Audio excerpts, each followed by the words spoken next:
All right, let's get started now. Kia ora, everyone. Welcome to today's webinar brought to you by ITE-ANZ. The topic today is accessible city planning, and we have two expert speakers joining us from literally different parts of the world. I will be your moderator for today, so just a couple of things before we get started. Acknowledgement of the country. We acknowledge the Australian Aboriginal and Torres Strait Islander people as the first inhabitants of the nation and the traditional custodians of the land where we live, learn, and work. We pay our respects to elders, past, present, and emerging. We acknowledge and respect the Treaty of Waitangi and Maori as the original people of Aotearoa, New Zealand. So for those of you who don't know much about ITE, we are an international membership of transport professionals with a base in US, but we are basically 17,000 members in 75 countries. And we always welcome new members, so you can get in touch with us or know more about us in the websites or the link given below. Special mentions to our sponsors, Austraffic, Traffic Works, Sidra Solutions, O'Brien Traffic, Lindsay Oxlade Consulting, Movement and Place Consulting, and Traffics Group. You guys are the support for us, so thank you for that. All right, today's presenters. Our first speaker today is Lior Steinberg. He's an urban planner and co-founder of Humankind, a multidisciplinary collective accelerating the transition towards urban happiness for all. He helps cities to look beyond functionality and to plan urban spaces that make people smile. And our second speaker for today is Dr. Tom Logan. He's a senior lecturer in civil systems engineering at University of Canterbury. He did his PhD at the University of Michigan's Department of Industrial and Operations Engineering, and his research, teaching, and consulting focuses on climate change adaptation, understanding how to plan cities and communities that are more resilient, sustainable, and equitable. And finally, some housekeeping before we get started. You will be automatically muted. If you have any technical problems, please message via the chat function.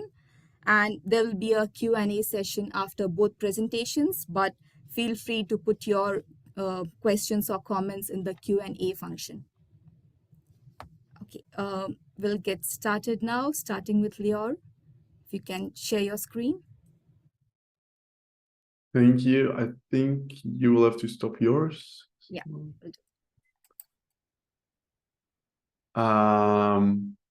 Yeah, so first of all, thanks a lot for the introduction and the invitation.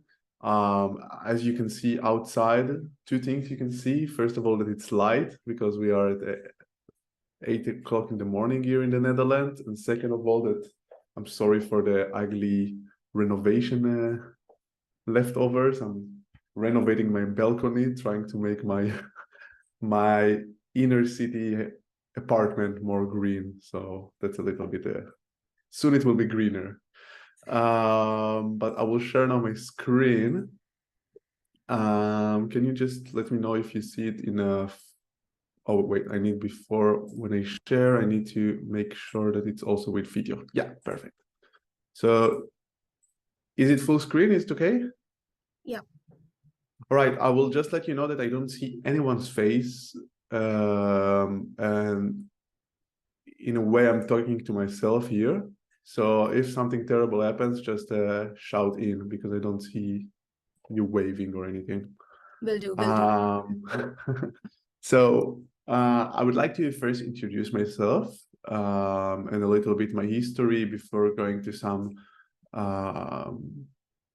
examples of projects that I've been working on, and hopefully those the story and the projects could inspire you or at least give you nice inspiration for the end of the day that you might take back home or to work with you or to your community. And I love that also organizations of engineers, traffic engineers, are interested in such topics, because in the past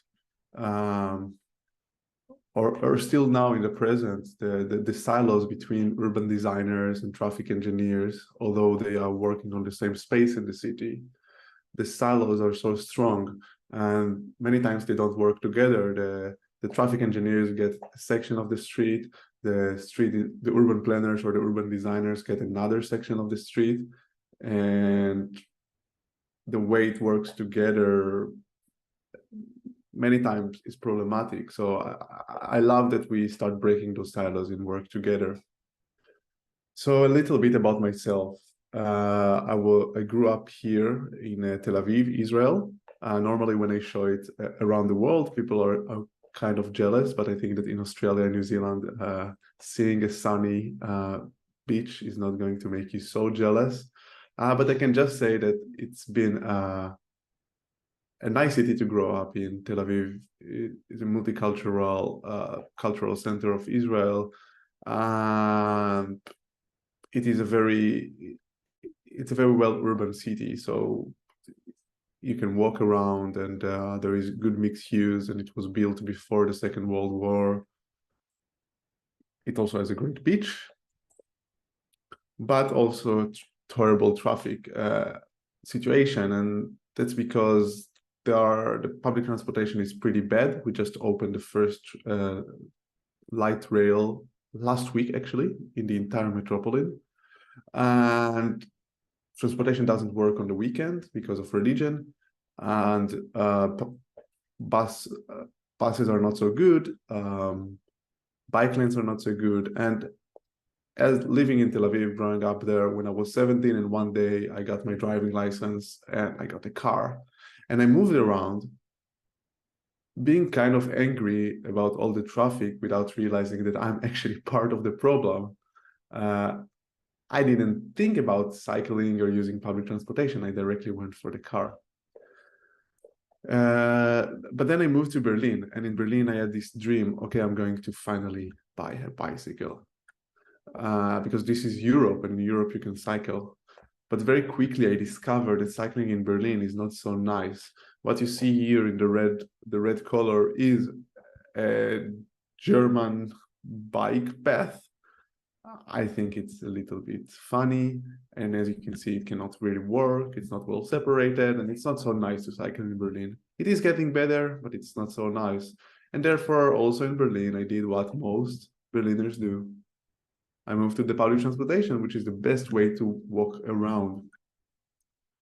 But then I moved to the Netherlands, and believe it or not, these kind of images make me really happy to just see the mundane bicycles all around.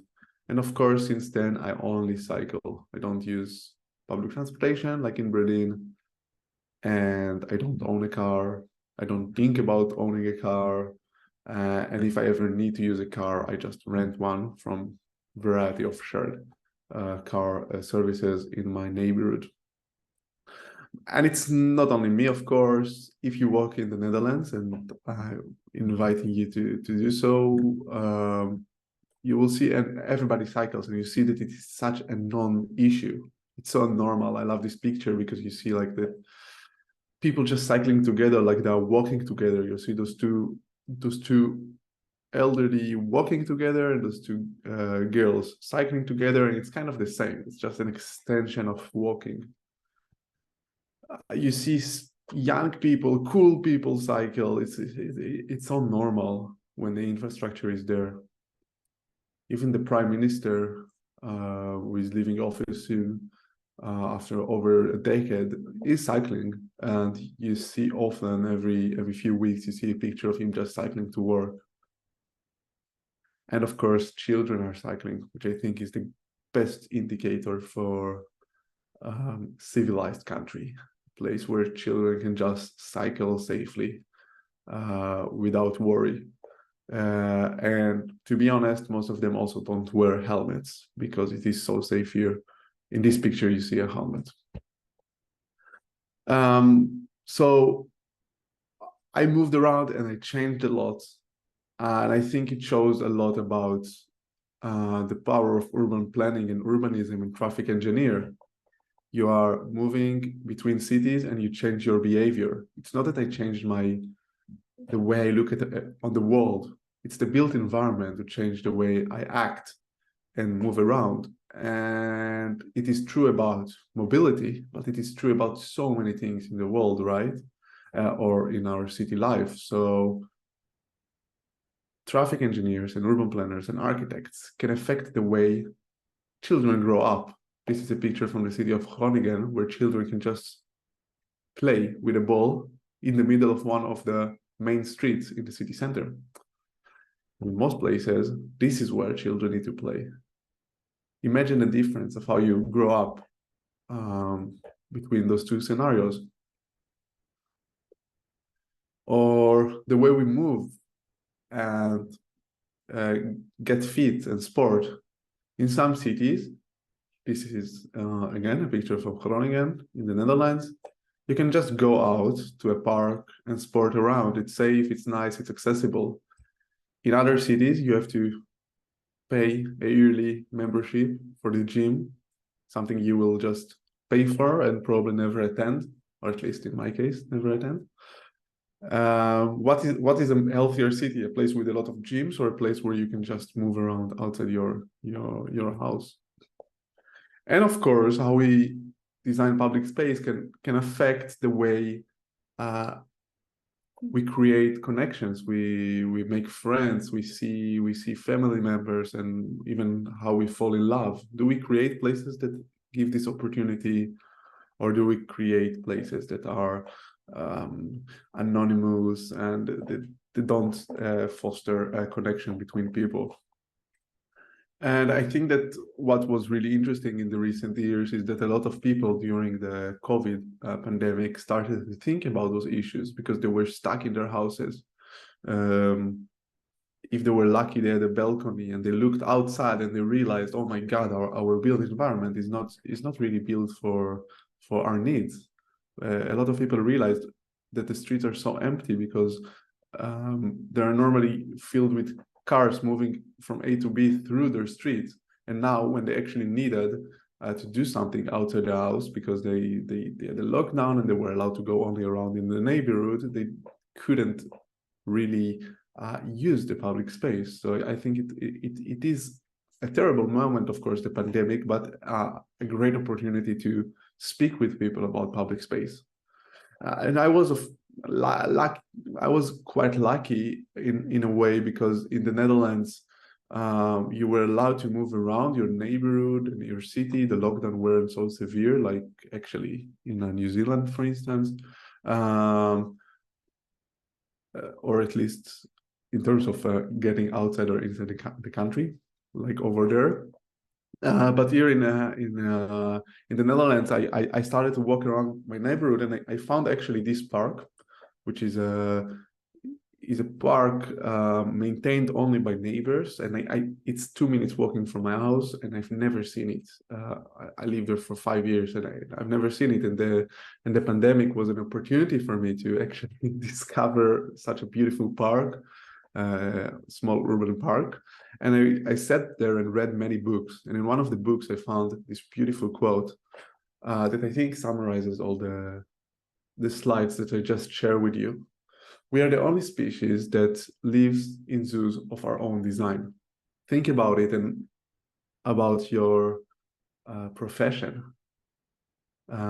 We are animals that are able to shape our zoos, and we can shape our built environment.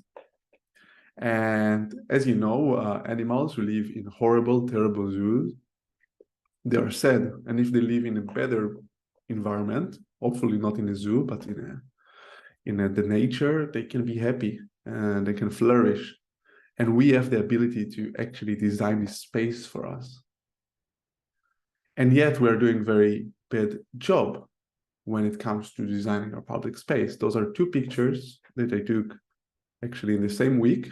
Oh, I have to admit that one is in a coldish day and one in a sunny day in Rotterdam. And in the left side, you see a road, a typical road in Rotterdam. And on the right side, you see the big city park. And you see the difference. You see how stressful the left picture feels and how relaxing the right picture feels. again, we are still kind of animals, and when we see green, we get more relaxed, and we can even lay down, close our eyes, and take off our shoes, which is a great example of relaxing in public space. And this is something you will never be able to do on the left side, on the picture that is on the left side. And yet we keep designing places like on the left side, and we don't make enough places like on the right side. And you might tell me, okay, Lior, you're right, but you can also compare the two, because one is a road and we need roads to move people around, and one is a park, which is nice to have, and you need to have them in the city, but it's not either or. And I would say, well, that's true, but it is sometimes either or, and we need to talk about it and realize why we don't get more of the parks and less of the roads. And I have a great example from the city I introduced before, Groningen. It's a city of 200,000 people in the north of the Netherlands. It's a university town. And what you're seeing now is one of the top 5 busiest bicycle lanes in the world. It leads from the city center to the university campus, and you have over 20,000 cyclists every day who cycle through this park. And I will move to show you how this exact same place looked until the early 90s. And basically what the city did is they realized that this is like a classic story of European cities. It was an English park, designed by an English architect. It was beautiful in the city center, but after the Second World War, where urbanization and the redesigning of cities for cars took place, the city changed many of those parks into roads. So it became a road with a little bit of green on the side. And it was a main road in the city leading people to the city center, and the municipality decided to try to close it off, but they knew it will be very difficult because it is such an important road. And then they decided to make a referendum and ask people, do you want it to be a park or do you want it to stay as a road? So referendum, I would say, is the purest form of citizen participation, and it was the first referendum in the city level in the Netherlands. It's something you can do, but cities hardly do. And the results were, in my opinion, quite astonishing. 51% were in favor of the park and 49% in favor of keeping it as a road. Now, in a city of 200,000 people, back then much less, 30 years ago, actually exactly 30 years ago, it's quite crazy that only a few hundred people saved this place and turned it from a road into a beautiful park. And this park is so loved in Groningen now. You can see the lake over there. You can see that there are a lot of students that many times sitting there. And I would say that if you ask now people in Groningen and do again the referendum, shall we change this park into a road? You will get over 90% against a road. And yet the results back then was different. And I think this echoes a lot of our city participation and urban participation problems, where we come to residents with a suggestion to make a city better, to make a more place for active mobility, to reduce the dominance of cars. And yet so many people, even in a country, very forward-thinking city like Groningen, in a country that is well known for its active mobility, it is so difficult to convince people. And I think that this is because participation is terrible. The way we are doing now, participation is terrible. We are coming to people, telling them, this is the current situation, this is what we would like to do. Do you agree with it or not? We sometimes also ask them to come up with ideas, but I think that it's very difficult to convince people to change and even ask people to come up with ideas. Because a lot of people lack imagination. And it's not because people don't have the skill. We have the skill to imagine from the moment we are born. Babies and children have great imagination, but I think we are losing those skills. We are losing it because we get too busy in our life, and most of us don't get paid to redesign and rethink cities like I do and you do. And most people have, real jobs. They are teachers and doctors and cleaners and accountants. And then at the end of the day, they are asked to join a participation meeting in the city hall, and they need to look at a plan, many times very badly presented, and they need to make a decision about such a big topic. And it's great that we ask people because it's a democracy and we want to ask people, but we cannot expect from them to really imagine how, if you close a road, you will not only maybe suffer from traffic jams. What might happen is that the road might turn into a park that might lead more people to cycle and actually reduce the need of car use. Actually, there might be much less traffic. And I think that we need to start practicing imagining. And as I see that the time is almost over, I want to show you one example of a project where we allowed people to reimagine the city. And I will jump on this one and I will go to the city of Tel Aviv, where I'm from. And during the COVID pandemic, the city decided to do what many walled cities did, which is to turn it into a pedestrian street. But as you see, it didn't really work. They took off more than 30 cars, and people were very angry because they could not park anymore their car. But the city didn't do anything else to make this place nicer. And then there was a group of over 100 citizens that asked the city to reverse the action, turn this pedestrian street back into a road. The city contacted us and asked us, can you do something? People don't see the potential of such a place. And we explained to the city that it's nice to tell people that this is a pedestrian place, but they need to feel it. And we know that you have plans to do it in the future, but people are not going to believe it if they don't experience it. And we came out very quickly, within a couple of weeks, with a quick intervention, pretty cheap one, to show people how this place can be experienced. And within less than 4 weeks, we were already there building it. And as you can see with the masks, it was during Corona, but a lot of people came out enjoying the place.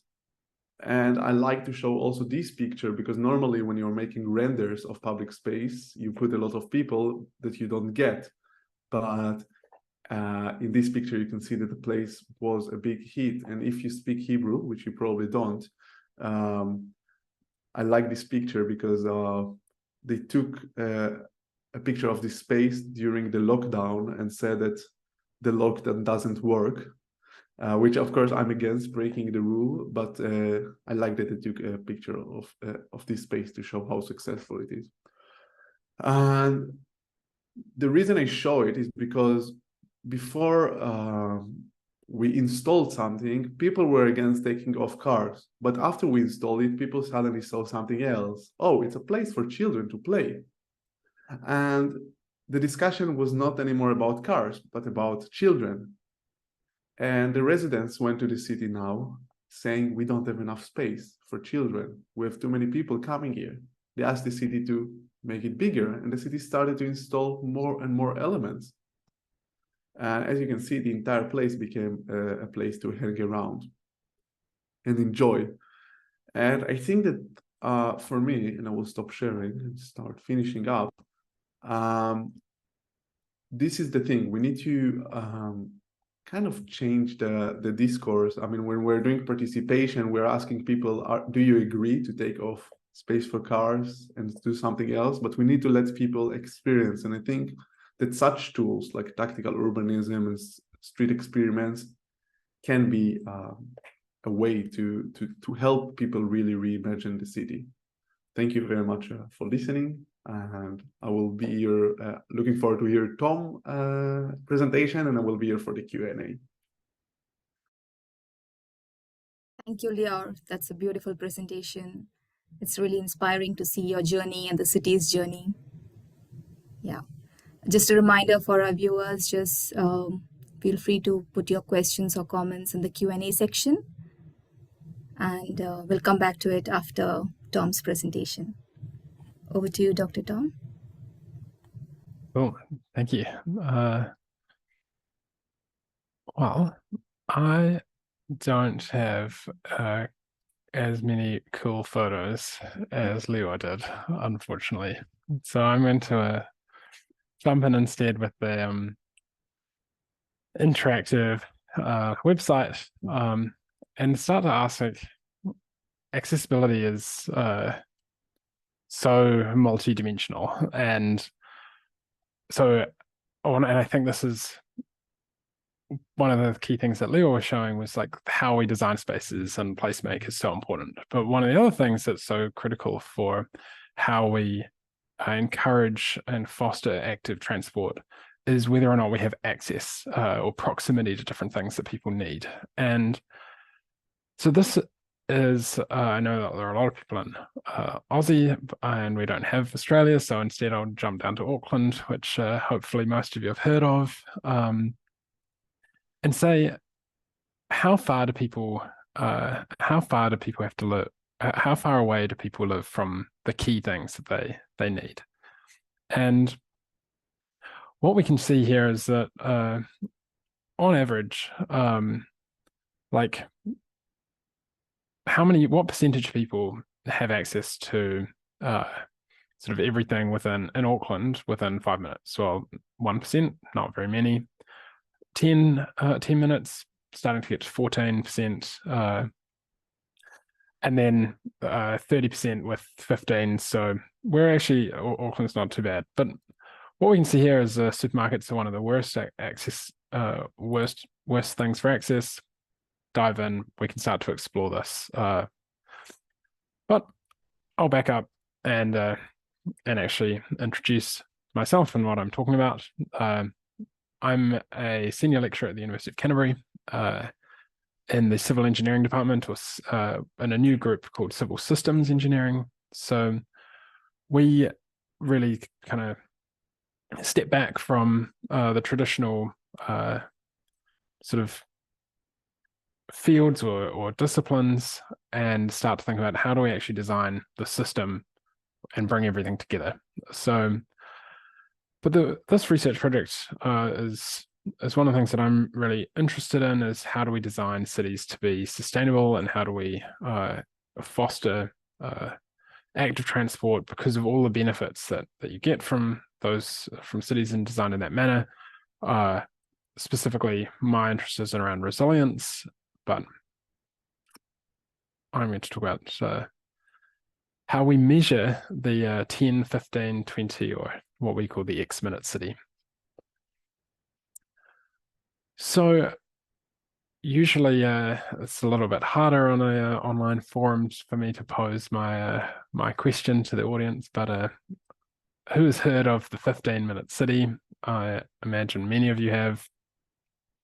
It's been a concept that's adopted quite widely during the pandemic.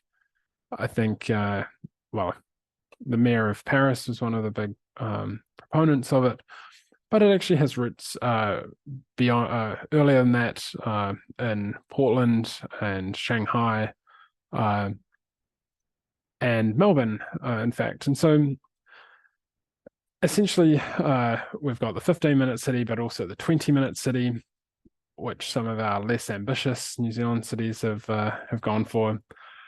In Australia, you guys are doing are a little bit odd and have defined that as, and it's actually interesting. I think it was originally defined as the 20 minutes return journey, but it seems to be a bit flexible.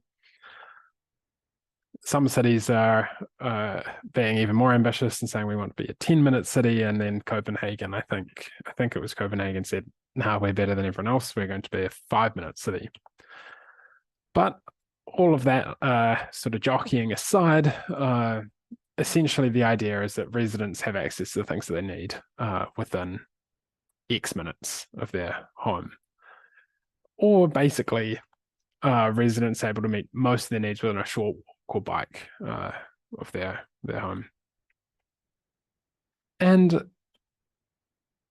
But this is like has been excellent in terms of promoting the idea of accessible cities. It's been quite pretty rapidly. It's been popularized in the media.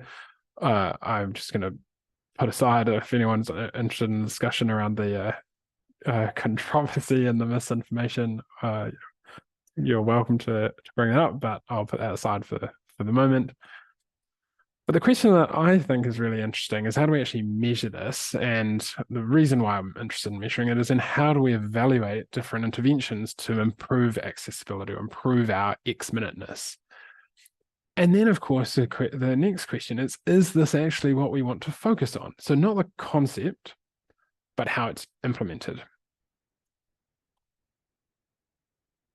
And some of the challenges that we face is in why we've chosen this relatively arbitrary number. Like, why is it 15? Why is it 10? Why is it 20?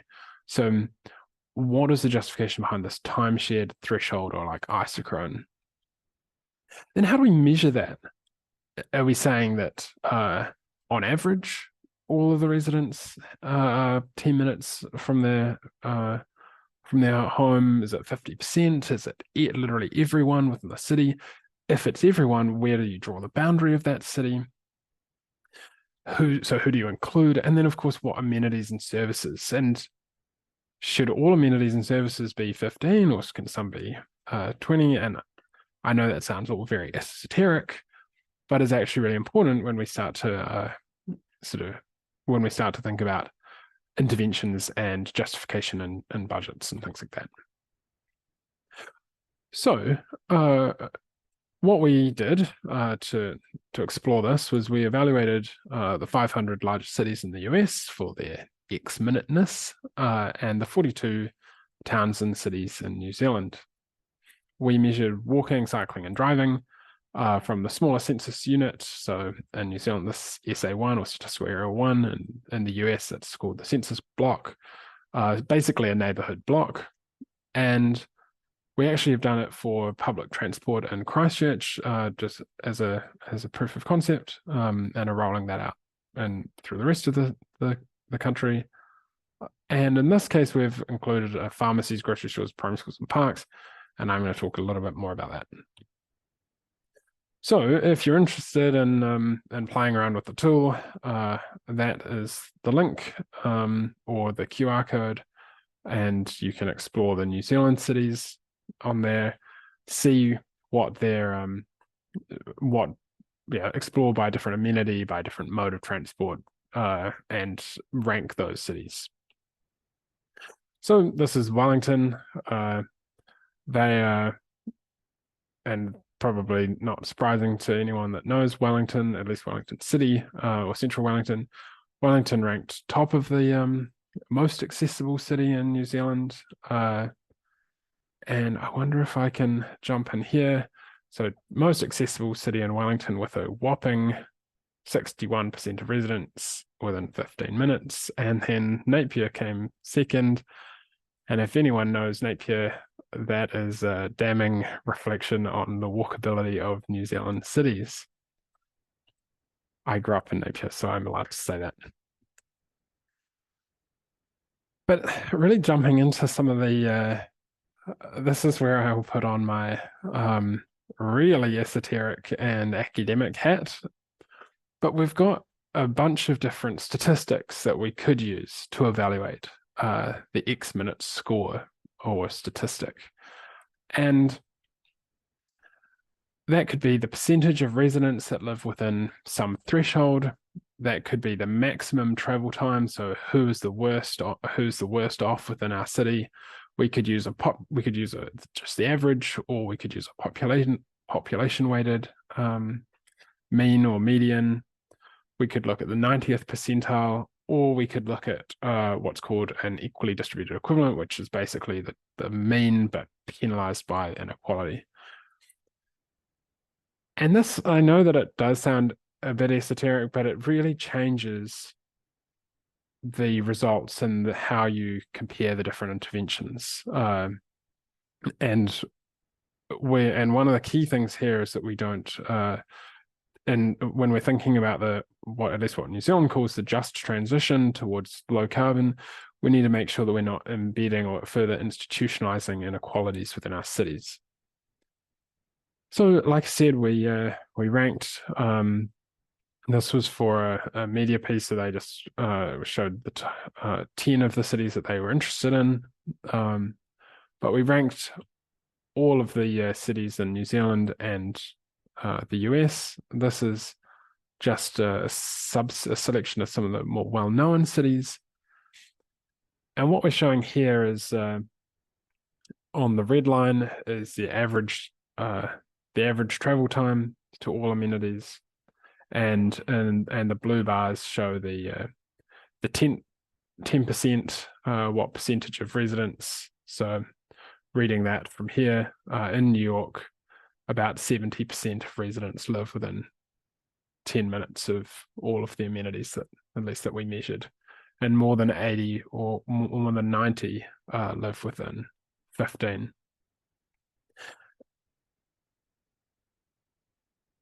So, but the big question for us, and the point of the research, rather than just to point out which cities are doing poorly, is to ask the question of, will this idea of the exponent city achieve the goal? And so some of the really interesting questions that we need to think about as transport planners or urban designers, or is basically saying, will it encourage or enable people to walk? And one of the juicy quotes from one of my journal reviewers said, any arbitrary goal set by planners is unlikely to be aligned with what people will accept or consider feasible. And that was one sort of choice sentence out of a very long rant from this particular reviewer. I don't think he liked our paper, but I think that was because he actually agreed that with the criticism, but didn't quite get that we were criticizing some of the ideas in this. Anyway, so he was rightly pointed out that we were saying, why are we using YX, Y10, Y15? And this really interesting study, a survey, and the sort of graph down the bottom is showing a survey of residents in Norway. And this is asking, how far do you think is acceptable to walk? And they asked for food shopping or for recreational shopping. And basically, that's my question to you is, would you walk? How many people would walk 200 meters to a supermarket, or 400 meters? And typically 400 meters is considered 5 minutes. What about 10 minutes at 800 meters? And then think, would you do that if you were carrying like all of your shopping for the week or however long? And then would you do that if it was pouring with rain, or if it was in the middle of winter, or on a really hot day? So that kind of acceptability, and then of course, would you do it if you were old or had mobility issues, or had to like corral your kids or whatever? So there's all of this like thinking around, like, how do we decide what this threshold is? Do we assume that all people can and want to travel that same distance? And do we assume that travel time is equal between those different amenities? Because that essentially is what the kind of initial theory is doing. Another question is, or challenge, is that proximity doesn't imply access. So, and this I think is why Leo's presentation is so important, is thinking about, like, what about the walking environment itself? What about the cost and the quality, the quantity and the suitability of the different destinations that you're traveling to? Then, of course, we have several measurement challenges, which as a sort of hobbyist statistician is one of the things that I think is really interesting. in many of the evaluations of city accessibility that I've seen from councils and reports that have been done for councils by various consultants, two different statistics have been used to measure the X-minuteness, and one of these is wrong, or is misleading. And I don't think people realize that, because there's some like funky probabilistic distribution stuff that goes on. But one is that you can say, for each house, I want to measure my time to each amenity. And then that's the amenity statistic. And then the X-minute statistic is for each house or home or unit. So like a neighborhood block, depending on what spatial resolution you're using, you measure your maximum time to all amenities. So why is that different? Well, if we say, if we take the first one, we dramatically underestimate what the actual travel time is to the maximum, because what often happens is that you end up ignoring that tail end. So what we need to be thinking is that the X-minute city is based on all of the amenities. So in this case, we can't say that pharmacy is the worst, the most inaccessible, because although on average it is, for some residents they'll be worse, have worse access to other amenities. So coming back to this, it's really important that if we're thinking about the X-minute city as measurement to all like a set of different destinations, we're measuring that maximum time to all of those destinations. And then there's some other ways of measuring it. For example, in Christchurch, they've taken, instead of measuring it from the house to the destination, they've measured from the destination and taken like a catchment area approach. Now that's all good, except it's, again, that's when it starts to be thinking about that amenity statistic instead of the X-minute statistic. One of the big challenges as well is how we measure and what destinations we measure. And if we're starting to lock in, for example, what we're choosing to measure matters, and if we establish a set of amenities, it makes it quite difficult to then say, actually, we also care about another amenity in future, if that's going to harm our X-minute score. So I guess like a political consideration. And finally, the boundary that we're using. So who's included and who's not. This is in the States, but New Zealand is just the same. Like Christchurch District Council spans, like, has a key urban area, but also has a lot of rural area in Banks Peninsula. So how do we start to say, well, who's in and who's out? What's the level of service that's expected from these different people? So I come back to this question, why 15, why 20, why 10? And instead, my argument is that we shouldn't be using the percentage of people with some within some arbitrary distance, because that widespread use of the thresholds is unjustified. We have challenges with what's called the edge effect. It ignores the people who are just outside that. So it implies that the person with 15.1 minute or 16 minutes doesn't have access. And what does that mean in terms of equality and, for example, like optimizing? And that's where we really want to be going to. So kind of flicking that around and saying, well, actually, just because you're outside of this little yellow blob in Christchurch doesn't mean you don't have access to something.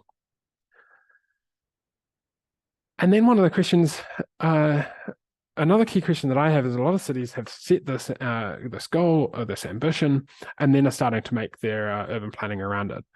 But does that make it harder then? If you've declared that you want to be a 20-minute city like Hamilton, what happens if you then want to become a 10-minute city, or imagine a 5-minute city? Well, if you start to distribute all of your amenities, like your supermarkets or your grocery stores or your Foursquares, whatever, you're actually going to do that in a suboptimal way if you start at that 20-minute. And so we're doing some research around what that actually means, like what those challenges are. The other thing that I'll add is that we're working on in the US is a full optimization of the 500 cities to say how many additional supermarkets would we actually need to add in to meet some of these targets. What's the magnitude of the challenge that we're faced with in retrofitting our cities to make them more walkable? So essentially, this boils down to like the term 15-minute city and the discussion and the media and the popularization around that has been great. It's been a great way to sell the idea. It's been a great way to get people on board, the controversy aside. But ultimately, as transport planners, we need to be focused on just actually making our cities and towns as accessible as possible. So if you're interested in some of the more like minutiae and the detail, check out that paper that we've published.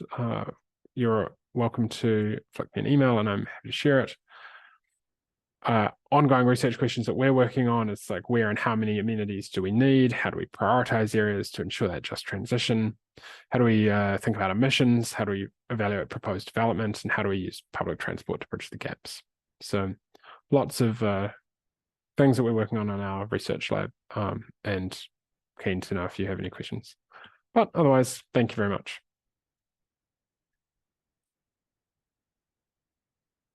Thank you, Tom. That's a wonderful presentation. I see you have done some great research on that. And yes, we have come across that X-Minute City tool that you just mentioned. Thanks. Yeah. We have some interesting questions coming in the chat. Probably I'll start with one. So this one's for you, Tom. So we always talk about accessible cities. I know you have done like quite a research on this, and basically from a New Zealand perspective, how much importance do we give to making these X-Minute cities also affordable cities?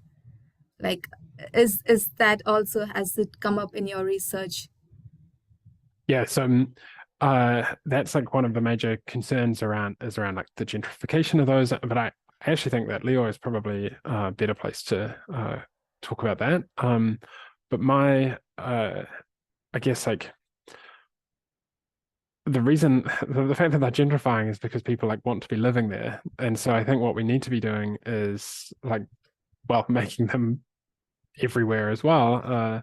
So making it not making accessibility not such a uncommon thing, and of course, like thinking it as we're doing that, like how do we ensure that there's still like affordable housing? I think it comes into a much larger question around that, but the answer is not to not make places accessible. If I could just add to that, I think the discourse behind gentrification and making better cities is very worrisome, in my opinion. It's like in places with good healthcare, where there is a doctor, people would want to live, and it is likely that the prices will rise. Then some people might say, okay, so don't provide healthcare to new places because it might lead to gentrification. This is, of course, ridiculous. We need to provide healthcare everywhere. We need to make sure there are doctors and nurses everywhere. And it is the same for accessibility to other services and things that are important in life. And of course, green and places that are safe to play and sport and walk around.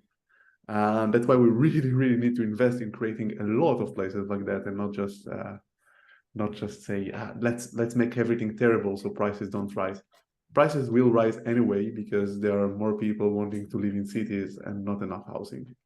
Prices will rise, unfortunately. True. I have one for you also, Lear. So you have seen the transformation of cities. So it's basically just like a chicken and egg kind of question. So do cycles come first or do cycle lanes come first? Do cycle The cyclists, do we put cyclists on the road or do we just put infrastructure first and then cyclists later? I think at Which the comes end, first? yeah, well, probably in this case, you need infrastructure first. You need to be able to get, we don't always need to have bicycle lanes. Sometimes just having a dense mixed use inner city might already create you will start seeing bicycles out there, and then you will be pushed to start installing more and more infrastructure. Yes, so we'll move on to some questions from the Q&A. So we have a question, comment. Fantastic presentation, Leo. A question I have is how we navigate the barriers of regulation in cities to create spaces. Here in Melbourne, Australia, I'm aware of how new shared spaces, that is streets within 10 to 20 kilometer per hour, are to public authorities, that taking them on the journey is a challenge. Would love some insights on this that humankind has used in their toolkit. Yeah, and I also saw that, I hope I pronounce it well, Lindsay also gave a good questions that is kind of the similar, so I will also answer that. And that question is it transferable to other urban areas without strong walking and cycling culture? Attempts to mirror the Netherlands model to Adelaide, for example, have not achieved the same outcome. So I think kind of the same answer. I don't know much, to be honest. I've never been to Melbourne, never been to New Zealand, I've never been to Australia. But of course, I know a little bit about the context, and I know why it's so difficult. I've been working in many countries around the world where they think that it's impossible to get cycling or walking levels, just like the Netherlands, where when I worked in Tel Aviv, people would claim it's too hot. It's 40 degrees Celsius sometimes in the summer. It's very humid. People will never cycle. And then suddenly the e-bikes showed up. And now 15% of trips in Tel Aviv are with scooter, or like small scooter or a bicycle. So change is possible. But regarding that transferability, I think that first of all, yes, it's possible, but you need to adapt it to the local context. So many times what you see around the world is that there is one tryout or several tryouts that don't work. And then the possibility to try it again is dead for several years, because everybody would point out to that example that didn't work. An example for that are those shared spaces that were referred. And I will share my screen. I just Googled the concept Wonerf, which is a living street in the UK, and the Dutch concept is called Wonerf. And what I like about it is that in many countries around the world, they will start to install it. So the idea is to create this living street where children and people can walk around, and cars would be able to enter, but it's a shared space, so they will need to go very slow. And what you would see in many cities, I see only Dutch examples here, which are pretty good, is that you will just put a sign, kind of like that, and hope that people will just play there, and cars will go slow. But this is not helping. If you look really how the idea of Wonerf is being applied in the Netherlands, you will see something like that. You will see that there are more elements on the street design that make cars go slow. So it's not only about the sign, it's also about the way you're designing the right of way. It's about the greenery, it's about the elements, the landscaping, the physical barriers. And I think that this is very important when you translate great concepts from around the world, not only the Netherlands, there are also great concepts in many countries that you want to borrow to your country. You need to really come and experience it and not just copy the sign. And then I would, second of all, make sure to measure the impact, because many times you hear, yeah, it was a failure, but then you are actually checking why was it a failure, and you see that some neighbors were angry, but you didn't measure all the neighbors that were very happy and all the street users that were very happy. So learn all the lessons from the concept, then adapt it to the local rules and regulations, and then also measure it. That's what I would suggest.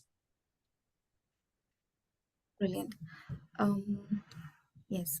Can you shed some light on how the community is engaged in Netherlands, or is user needs captured or addressed in design elements as well?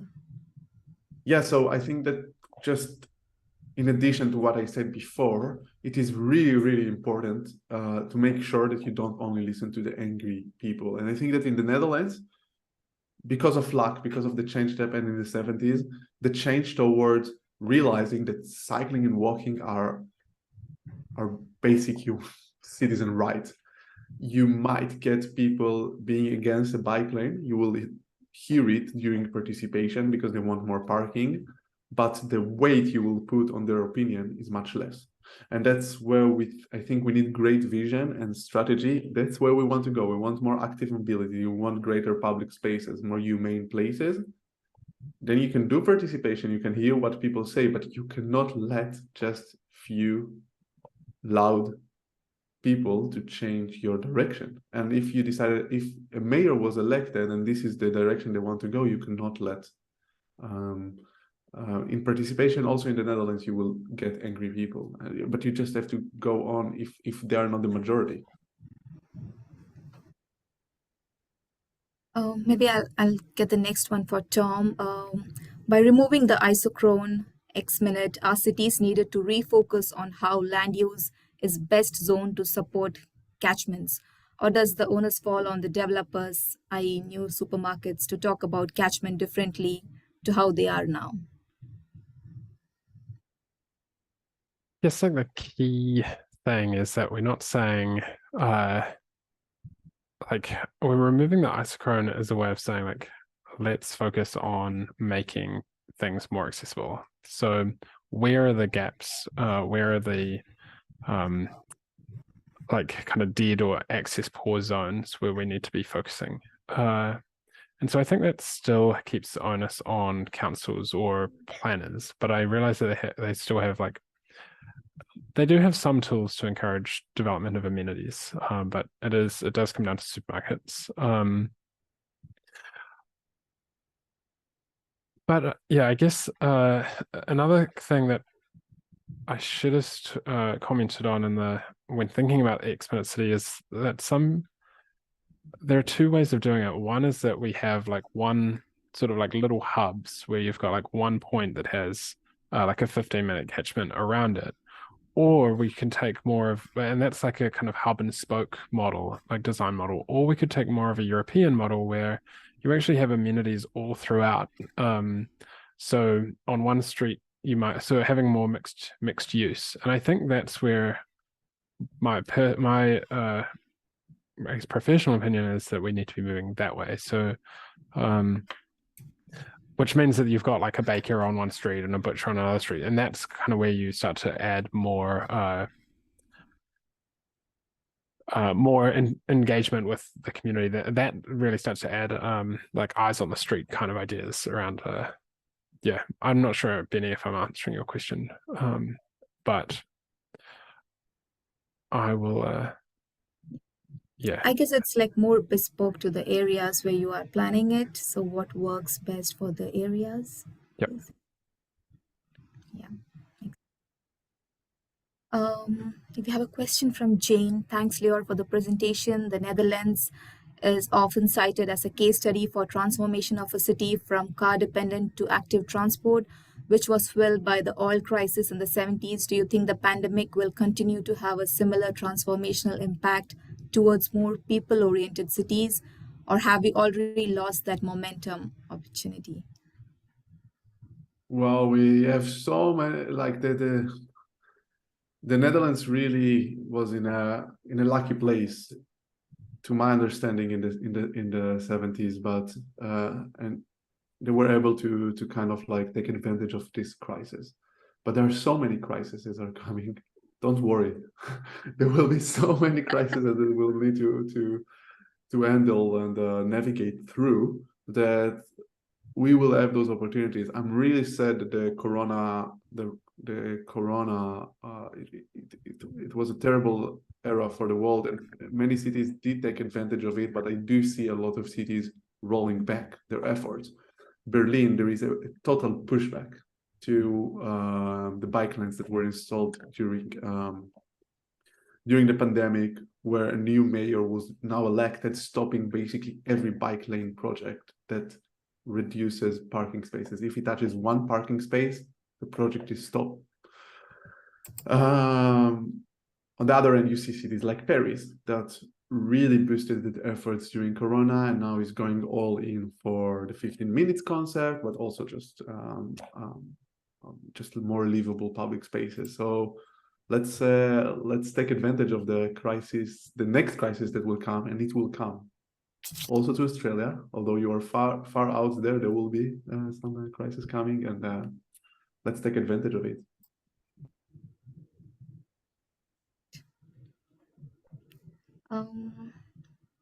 I think we had one more question for Tom. While the research has focused on walking cycling areas, has consideration of car PT access been included? I think yes, it's been answered as well. Oh yeah, well I guess say so yeah, has consideration of car and public transport been included? Yes. So in our initial analysis, we did walking, cycling, and driving.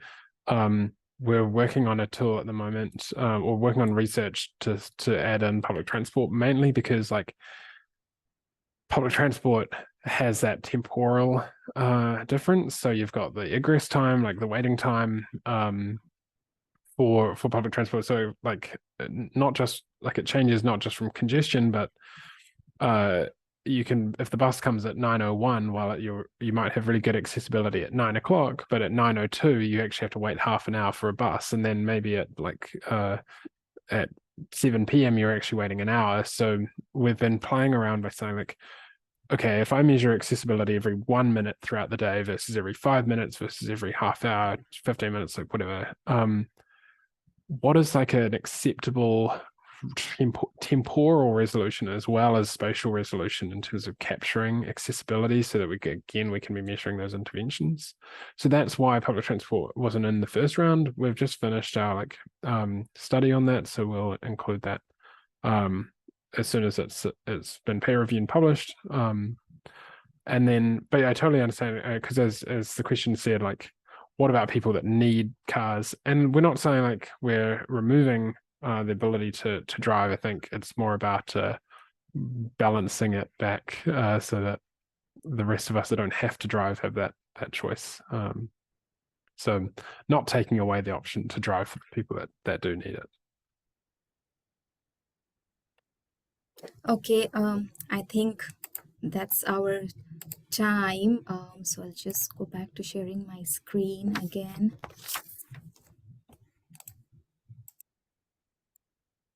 Yeah.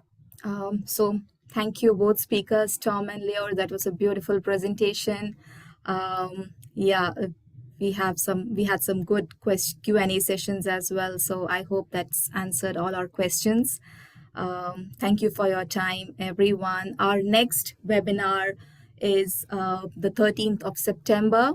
The speaker is Professor Hussein Dia, and the topic is role of AI in shaping smart and sustainable mobility futures. So please register and listen to our interesting webinar series as well. Thanks again, both speakers, Tom and Lior. It's been wonderful having you guys. Thank you very much.